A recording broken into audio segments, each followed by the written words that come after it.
Hi, and welcome to this week's Wu Wei Wisdom Life Lessons teaching. It's great to be back with you all. This week, we are talking all about emotional self-neglect. Now, do you constantly criticize or punish yourself? Maybe you also struggle to be loving, compassionate, and caring towards yourself. Well, this form of self-neglect is often a pattern of behaviour that we learn in childhood because of how other people treated us. Well, in this teaching, you'll discover the signs of self-neglect, which are often quite subtle, but it will mean that you can finally break free from this self-harming cycle and begin to treat yourself better than other people have treated you.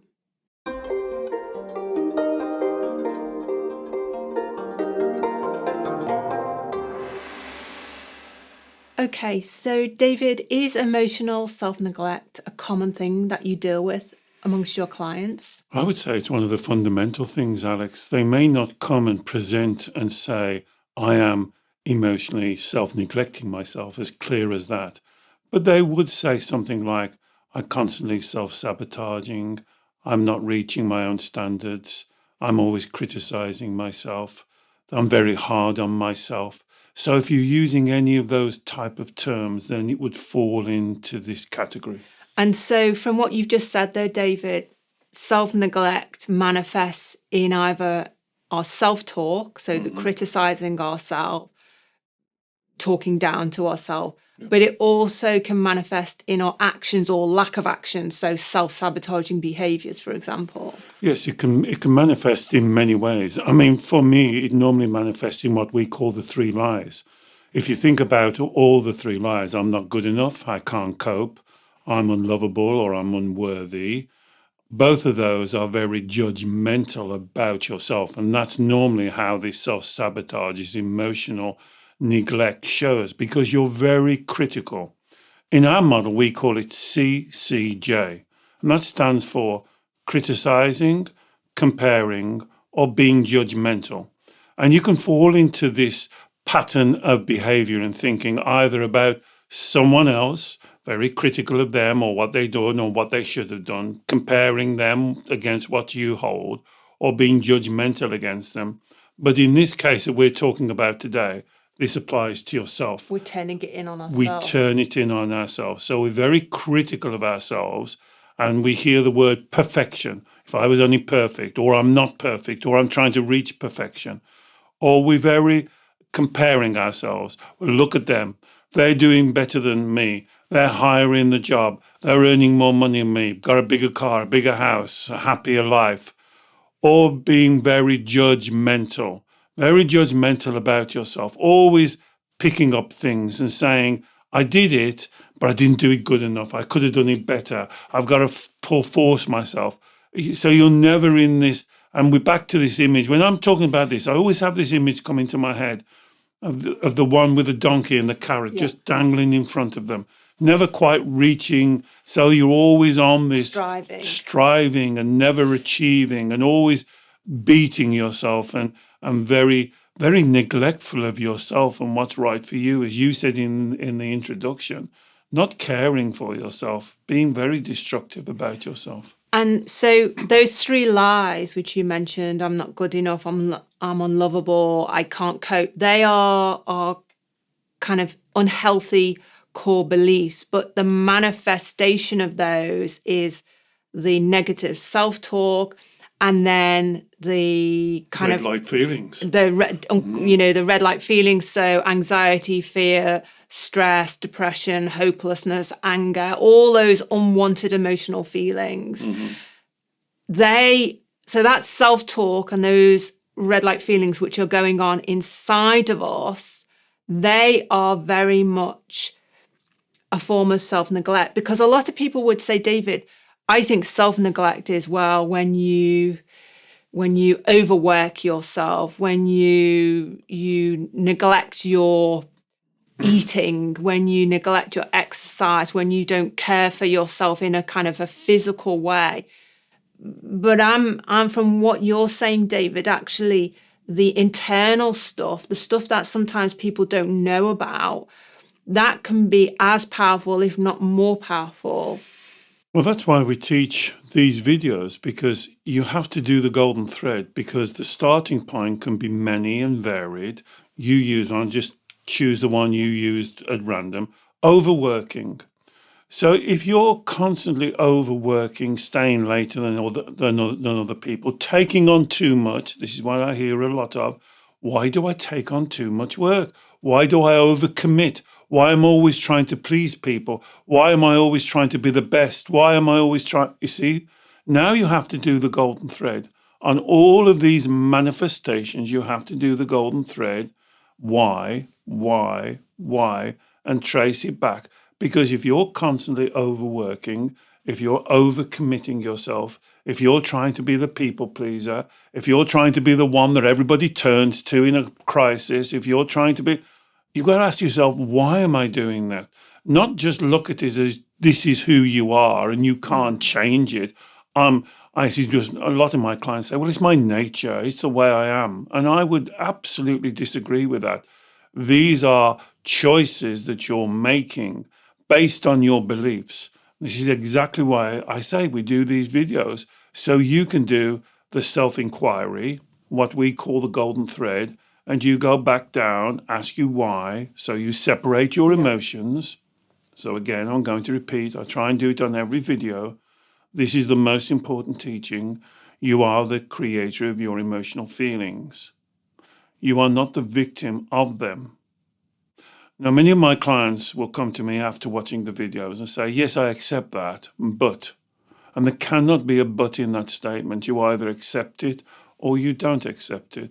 Because when they say but, what it normally means is intellectually they've thought about it. And of course, they understand emotions don't float around the room. Other people can't project emotions into your body. So they understand that. But there's a part of their mind that we would call the inner child, which is what we're going to get to in a moment, because all of this is based in the part of the mind that's called the inner child. There's a part of the mind called the inner child cannot accept that they create the emotion. And so you start from the top. I'm going to use the example that you use. I'm overworking. I'm overcommitting. I've got a big in tray and a zero out tray. I'm trying to be perfect. I've got to go over things 3, 4, 5 times when other people just pass it on. No, but I can't be proven wrong. Then the question is, why? Why do you do that? And so if you trace that down, that will normally go down to something like, well, I want validation. I want to be praised. I want to be held in high esteem. It's very important to me what other people think about me. And beneath that is one of the 3 lies. Absolutely. I need validation and praise from external sources because actually I believe I'm not good enough. Thank you, Alex. So there we are now, arrived at one of the 3 lies. Arrived at the 3 lies. So that journey, I think about it like a map. At the top, there can be many ways, but when you do the golden thread correctly, as we've demonstrated in many videos, or you could join our Facebook community, and we talk about it a lot there, because the starting point is different to different people. But the finishing point will be always the same. What do you believe? Why do you believe it? So it will come down to I'm not good enough. And so if you truly think and live your life, let's say, the manifestation of thinking you're not good enough is working really hard and wanting to get praise and wanting to get pleased. And more importantly, it's a form of self-neglect, because often when we overwork, when we sacrifice other things in our life, such as our health, our family, we are doing a disservice to ourselves. That's a form of self-neglect. So that's with the kind of obvious stuff, David. That's the kind of external stuff that people can see, where, you know, we're burning the candle at both ends. When we've got that, if the self-neglect is just internal, so just constantly criticizing ourselves or saying, oh, I'm rubbish, I'm no good, I'm useless. That again, if we trace that form of those thoughts and that self-talk back, why am I saying this? What's the reasoning? Are you saying that we'll also get to one of the three lies? Yes, I'm saying we'll either get to one or all three. Most of my clients have got all three of the lies. I'm not good enough. I can't cope. It's all too much for me. Or I'm not lovable. Or some will not say not lovable. They'll say I'm not worthy or I have no value. But it's the same thing. Not lovable, not worthy, not valuable. So it will either be one of those three lies or all of those lies. As I say, many of my clients have got all of those lies. The manifestation will be different for everybody, unique for everybody. And that's why I'm so pleased to pass this teaching on to you, because of the majority of this work you can do yourself. Just sitting quietly and saying, so why do I believe that? So where did that come from? Where did I get that idea from? Where did I get that belief from? Where did I get that standard from? Because you wasn't born with it, was you? It's been inherited. It's been and for you it might be what a teacher said, or what your friends or pupils said at school, or what your grandparents said, or what your parents said. Normally, it's dysfunctional childhood, and that's why it's the inner child work. Before we dig into that, the kind of origin of this self-neglecting behaviour, I just want to poke around a little bit more at the manifestations, because sometimes it can be very, very subtle. And I want our listeners to be aware that, this may be applicable to them. So if we have the negative internal self-talk, we're beating ourselves, we're down on ourselves. Often we then try to avoid those feelings that we are creating because of the negative self-talk. And that can manifest in things like overeating, addictive behaviors, unhealthy lifestyle choices. So those can also manifest from, I guess, self-abusive and self-neglectful internal self-talk. That's very important to flag that up, Alex, because that makes this seemingly more complicated. But what you're actually doing is a self-fulfilling prophecy, or you say confirmation bias. So let's just use the first one you said again. You overeat. So you overeat, you put on weight, you look in the mirror, and you're bigger or larger than you would want to be. And then you say, well, there's evidence I'm not good enough. Or there's evidence who would love me. There's evidence I'm not worthy.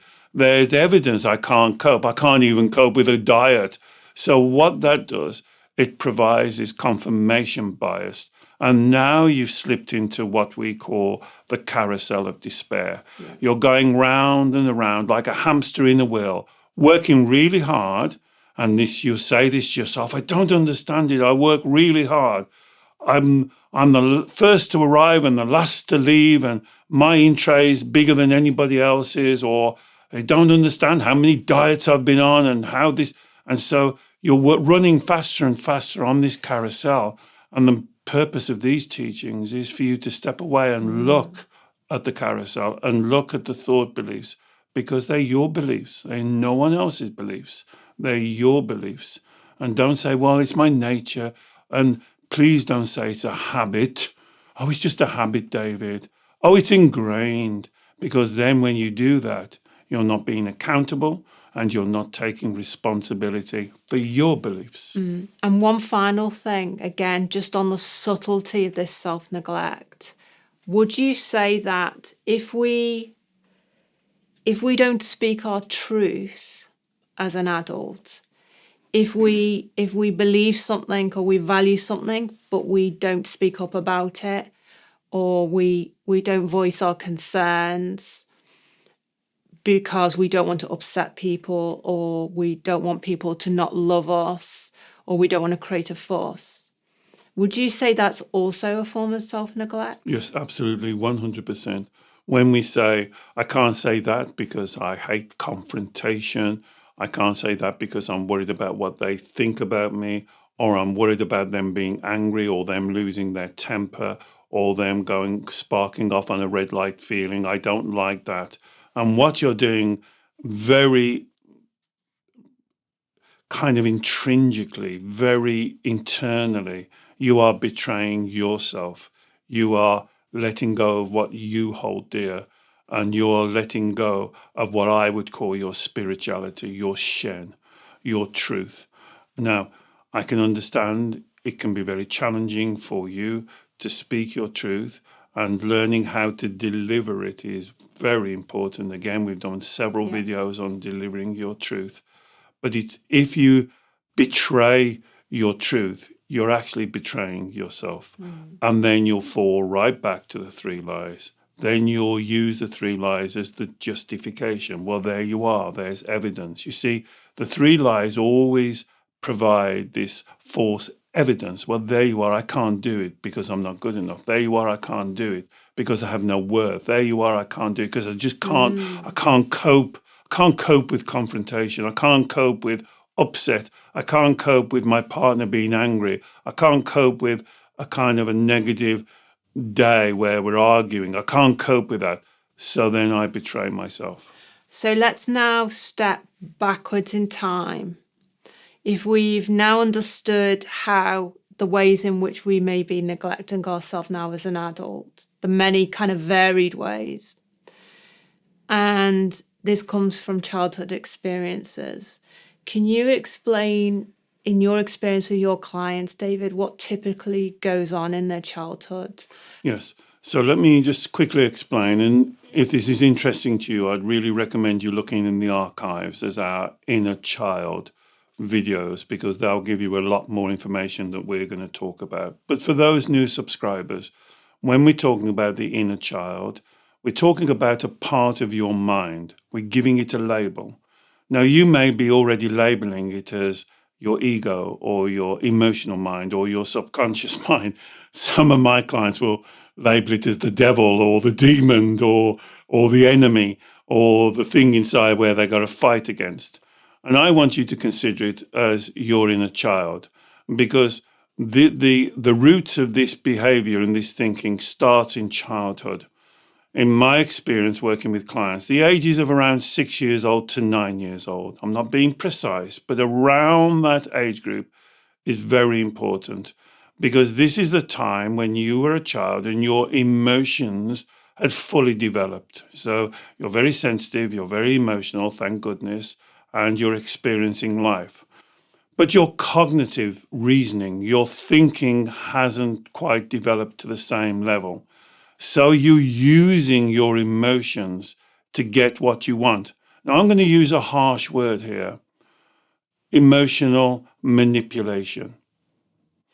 I believe all children use their emotions to get what they want. They are trying to manipulate their parents, their family. So when they cry, when they sulk, when they have temper tantrums, when they stamp the foot, when they run to their room, what they're doing, they haven't got the ability to cognitively work it through, but they use their emotions. And so what we do as a child, we use our emotions to try and get, we don't get it, of course, but we use our emotions to try and get it. And this is why when I said earlier, the mature mind will say, yes, I understand that I create the emotion. This part of your mind, the inner child, cannot accept that, because they're scuppered if they accept that. But how does that relate to us learning to be neglectful to ourselves in childhood, David? Okay. So one of the reasons, the main reason I get is, if someone else sees that I'm emotionally suffering, if I'm not looking after myself, if I'm depressed, if I'm anxious, if I'm always sad, if I'm always angry, if I'm always down, if I'm always not caring for myself, then someone else will step in and sort it all out for me. And it goes back to a child, because if a child, hoping, and many of my clients, including me, this never happened, hoping that if their parents see them struggling, having a bad time, not coping, believing they're not good enough, the parents will come in and sort it out for them. So again, this is the basis of the model. You're always looking externally, outside of yourself. If you think of the word validation, I'm looking for validation, I'm looking for approval, that's always moving the responsibility onto someone else. Now, when you're a child, that's fine. That's what all children do. That's what you should have done. I'm very sorry if you didn't get that approval and validation. I'm very sorry I didn't get it. I'm sure if you're watching these videos, you didn't get it. And this does not make you a victim. This is the teaching. I believe this makes you victorious because you came through that. But where the problem is, and what we're trying to focus on and magnify, the problem is you're still looking outside of yourself. And you're not a child now, although that part of the mind still is running the same script, the same story, we call it. And that's why I like the analogy of the inner child. Not perfect, I understand. Not perfect, and you can pick flies in the inner child analogy. But I want you to think of that part of your mind as almost like your spiritual child. And you are the spiritual parent. And I want you to parent yourself, reparent yourself. And again, we've done many videos on this, because if you keep looking outside of yourself, Alex, you'll always be disappointed. Yeah. I mean, I understand what you've just said, David, that essentially as children, we learned as a survival strategy, which was appropriate, to use our emotions to get attention and to have our needs met. Now, what you're saying is some of us are continuing to use our emotions for attention seeking to get our needs met externally from other people or other sources. And you're saying what you need to do is do that kind of cycle within yourself. So you need to meet your own needs, okay? And that is the reason for the self-neglect. Yes. But I would have thought that the main reason for self-neglect is not necessarily the attention-seeking element, but more like if we were told, or if we believed that we were told, or it was inferred as a child that we weren't good enough, we weren't lovable, we were rubbish, we were good for nothing, and we believe that we now as an adult think, well, I'm not good enough, I'm not worthy, therefore I'm just going to neglect myself. And it's almost like just an internal thing going on privately within ourselves that a lot of people don't know about. So it's not attention-seeking behaviour, it's just being really down on ourselves because we bought into the lie that we were told when we were children. A couple of things there, though, Alex. If that was the truth, Yeah. if you really believe that, I can tell you, you would not be watching this video, because you would be living that life and believing that life is natural and normal and all you deserve. You wouldn't be trying to change it. You wouldn't have an inkling that something was wrong. You would have no idea at all, would you? If you believe that to be true, if you believed it wholly and solely, that to be true, you would not be doing the searching. You would not be doing the reading. You would not be watching these videos. You would not be talking to me. Because why would you talk to me? You would say, well, it's correct, isn't it? But I'm wondering whether, as a child, we believed it. As a child, we believed it. And now and that belief gets locked into our psyche as a child, Yes. which then becomes what we call the inner child part of our mind as an adult. Yes. Our inner child still believes that it's not lovable, not good enough, good for nothing.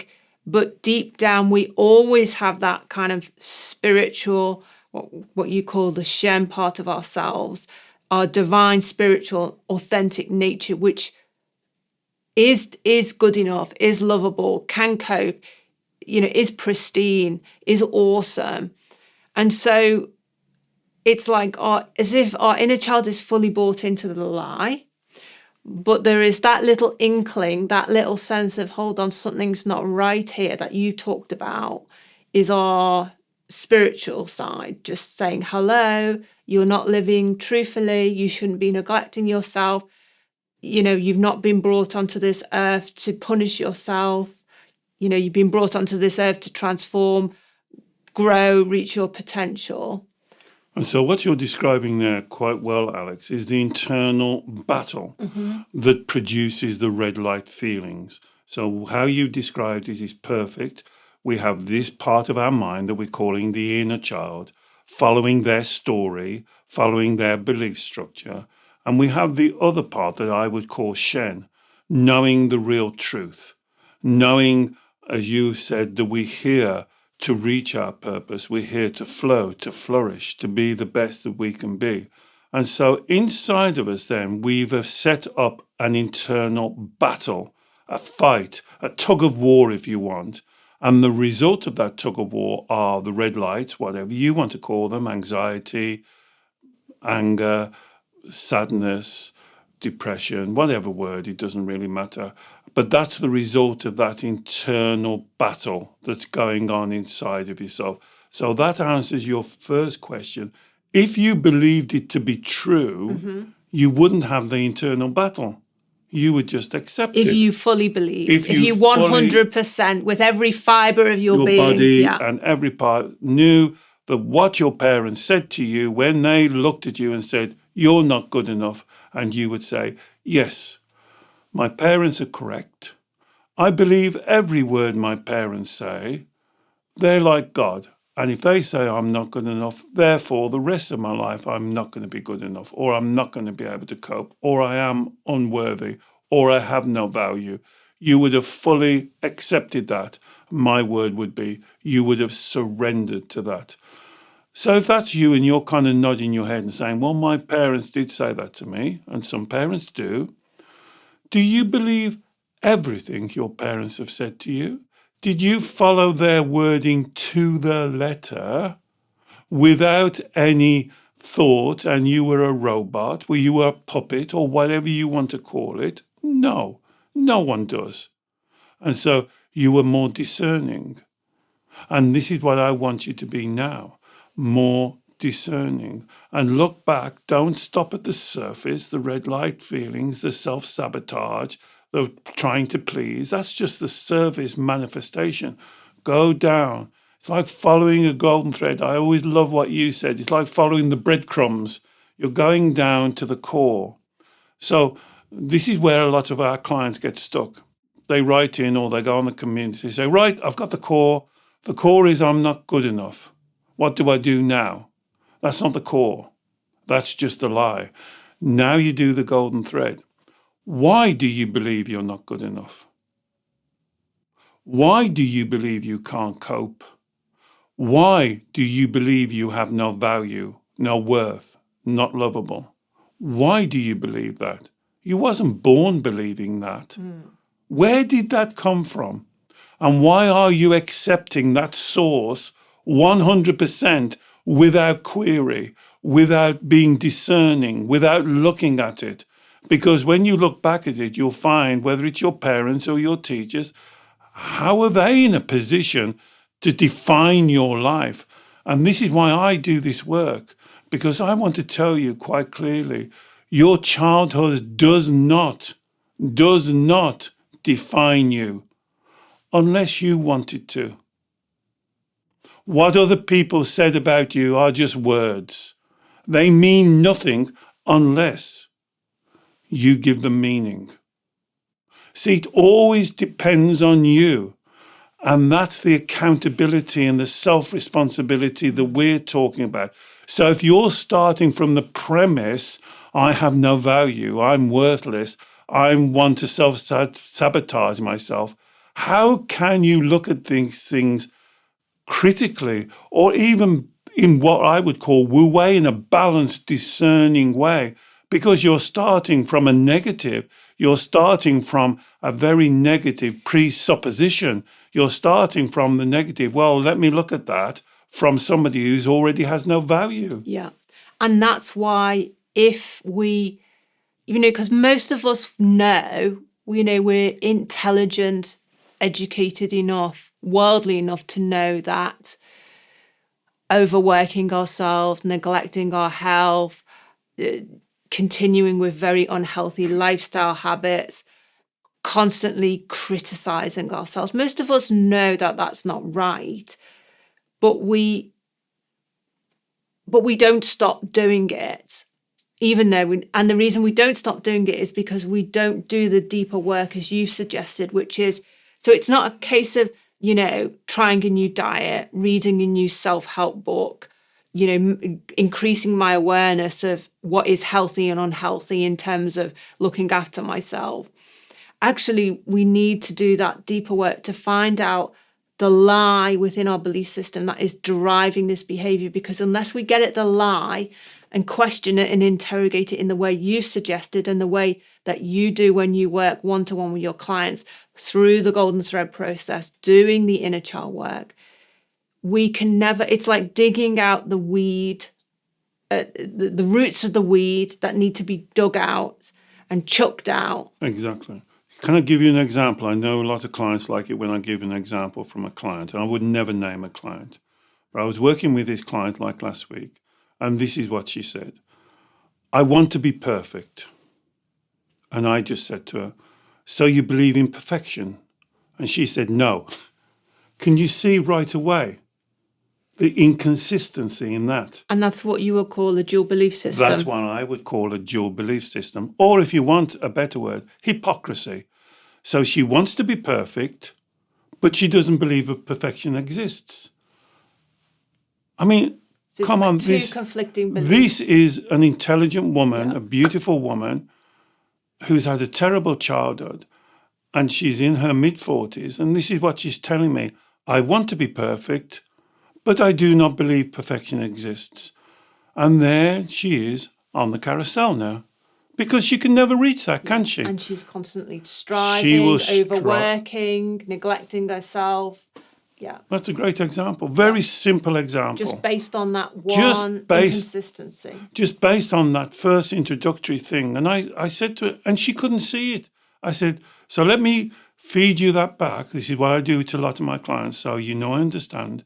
You do not believe in perfection. You do not believe perfection exists. And she said, that's right. But you want to be perfect. And she said, yes. And I said, you don't see any inconsistency there. And it took us about 10 minutes before she could. It's almost like the inner child blocks your mind. It's almost like I've got to just help you to step back and to analyze it. Yeah. Because you're caught in the story. And then she said, oh, it's my inner child that wants to be perfect. Amen. Exactly. But my Shen knows there's no perfection. Amen. But you've never taught the inner child. Here's the life lesson. There's the life lesson. And she said, well, and this is what she actually said, you mean it's my responsibility to teach my inner child? Mm-hmm. I said, well, who else? And here's what she said, well, my parents should have taught me. But they said, I didn't. They didn't. And she said, well, I've got to do it. And I said, yes, of course you've got to do it. And she said, well, it's not my responsibility, is it? It's my parents should have done it. Can you see now? This is just and how. And so we're now with that belief and that mindset, you're forever caught in the trap because no one's going to come and sort it out for you. Exactly. And the parents couldn't have done it for whatever reason. Perhaps they didn't believe it. And so there she was, caught in this trap of going around and around. Her parents never gave her the praise or the reassurance. They never told her, well done, that's really good. They always said to her, well, you could have done better. And so she's still, this part of the mind is still on that story. And so she's being led by the child. And it took about, it took a long time, 10, 15 minutes of just using that example before it was like, and this is what I call the enlightenment. It's like it switches on. And she said, oh, I understand now. She said, I've watched all your videos and I understood. But now I understand what the inner child is. Yeah. So I guess that what you're saying is we teach the inner child the truth through reparenting. And I can put links in the show notes to several of our inner child reparenting teachings to help you with this. But essentially, we need to now, as is the teaching for this whole topic, we need to now start treating ourselves better than others have treated us, or than others who may be still mistreating us as adults. It's our responsibility. It's no one else's Well, responsibility. I think that's the Taoist teaching, is you have to treat yourself better than others treated you. That's the teaching that I would share with you. Doesn't matter how unfair or what they should have done or what you believe or your expectations of parents and guardians and teachers and partners. Don't treat yourself worse than they do. Treat yourself better. Hold yourself and see the value in you. Value is not something that's given to you externally by your parents. Value is not a kind of a bank account where people have to do deposits to make you better or withdrawals that make you worse. Value is something that you already have. Nobody can touch. That's what I would call Shen. Your worth and your value is untouchable. No one can interfere with that. And if you think they can, then do the golden thread. Why do you believe? And I'll always give you this little kind of tip that I use on all of my clients. Ask yourself, would you say to your physical child, you have zero value? You have to go and search for value externally. Other people have to give you value, but be careful because they can also take value away from you. So would you say that to your physical child? And if the answer is no, right away, there's the hypocrisy, there's the dual belief system, because that's what you've always been saying to your spiritual child.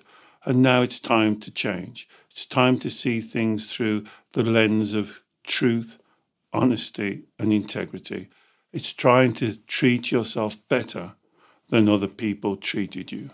Thank you, David. And I would say then a lot of this work then becomes about self-love and understanding what self-love is, and that it's not selfish, and indeed in understanding the whole concept of what love is and the fact we create it within ourselves. Yes, and we've done a video on this where a lot of my clients would say, I don't know how to love myself, and we've done videos on this. And this is another example of when they've got caught on the carousel. So I will also, we've done actually several videos on self-love, so I will put links to those as well in the show notes for those of you who are interested in developing this work a little bit further. I really hope you have benefited from this teaching. Please do let us know, comment below the teaching, or maybe share it with someone else who you think may also benefit.